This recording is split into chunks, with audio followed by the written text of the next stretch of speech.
ছাড়া তিনি আরও অনেক কিছু এখানে ব্যাখ্যা করেছেন, তা কেবল জ্ঞানী ব্যক্তিদের জন্য নিদর্শন।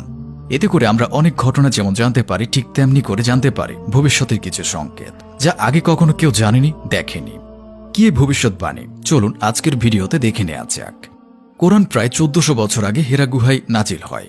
জিব্রাইল আলাইহি ওয়াসাল্লাম ওহির মাধ্যমে তা নিয়ে আসতেন মহানবী সাল্লাল্লাহু আলাইহি ওয়াসাল্লামের কাছে। আস্তে আস্তে কোরআনে যুক্ত হতে থাকে আয়াত, সূরা। তবে সবচেয়ে ইন্টারেস্টিং বিষয় হলো, এই কোরআনের মাধ্যমে অনেক ভবিষ্যৎবাণীও বলে গিয়েছেন আল্লাহ সুবহানাহু ওয়া তাআলা। প্রথমটি হচ্ছে, তিনি কোরআনে বলেছিলেন পারস্য পরাজিত হবে রোমানদের কাছে। তখনকার পারস্য ছিল এখনকার আমেরিকা, রাশিয়া থেকেও শক্তিশালী একটি দেশ, যাকে পরাজিত করা কারো সাধ্য নেই। কোরআনে যখন এসেছিল পারস্য পরাজিত হবে, তখন পারস্যের লোকেরা হাসাহাসি করতে লাগলো খবরটি নিয়ে। তারা বলল, আগামী 9 বছরেও পারস্য পরাজিত হবে না। এই নিয়ে তাদের সাথে চ্যালেঞ্জও লেগে যায় মুসলিমদের। আর এই চ্যালেঞ্জ ছুড়ে দেওয়ার 7 বছরের মধ্যে পারস্য সত্যি সত্যি পরাজিত হয়। কি অদ্ভুত ভবিষ্যৎ বর্ণনা! আল্লাহু আকবার। এছাড়াও কোরআনে মৌমাছি নিয়ে একটি সূরা আছে, তা হলো 16 নম্বর সূরা নাহল। সবচেয়ে আশ্চর্যের কথা হলো, আমরা যে ক্রোমোজোমের সংখ্যা বলি, মৌমাছির ক্রোমোজোমের সংখ্যাও 16। আল্লাহ কতটা সুন্দরভাবে তা আমাদের জানিয়ে দিলেন। তাছাড়াও আরও আছে মৌমাছি যে 3 প্রকার, কয়েকদিন আগে বিজ্ঞানীরা আবিষ্কার করে নোবেল পুরস্কার বিজয়ী হয়েছে। কিন্তু সেই কথাটা প্রায় 1400 বছর আগে কোরআনে বলা ছিল। এবং কোরআনে এই কথা বলা আছে, মধু সংগ্রহ করে কর্মী মৌমাছি। রানী মৌমাছি প্রতিটি মৌচাকে থাকে মাত্র একটি। রানী মৌমাছি তারাই হতে পারে যারা জন্মের কয়েকদিন পর রাজকীয় জেলি খেয়ে থাকে।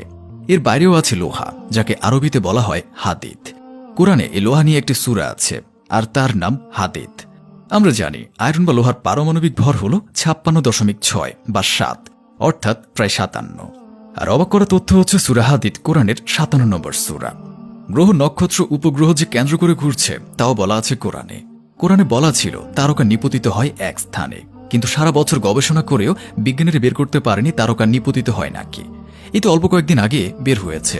আসলে তারকা নিপতিত হয়। তারকা নিপতিত হয়ে সবশেষে ব্ল্যাক হোলে পরিণত হয় এবং ধ্বংস হয়। আল্লাহ কোরআনে বলেছেন, তোমরা এই পৃথিবীর মাত্র অল্প কয়েকটুকু জানো। আসলে তা বের করেছে বিজ্ঞানীরা। তারা বলছেন মহাবিশ্বের মাত্র 4% মানুষের সামনে প্রকাশ হয়, আর বাকি 96% তো আনভিজিবল এরিয়া। এছাড়াও কোরআনে নারী শব্দটি ব্যবহার করা হয়েছে 23 বার, আর পুরুষ শব্দটি ব্যবহার করা হয়েছে 23 বার। আর আমরা তো জানি মানুষের ক্রোমোজোম থাকে 23 জোড়া, অর্থাৎ এক জোড়া বাবা থেকে আর অন্য জোড়া মা হতে। মিলল তো? পৃথিবীর সব কিছু জোড়া জোড়া থাকে, যেমন আমাদের হাত দুটো, পা দুটো। ক্রোমোজোম 2 জোড়া।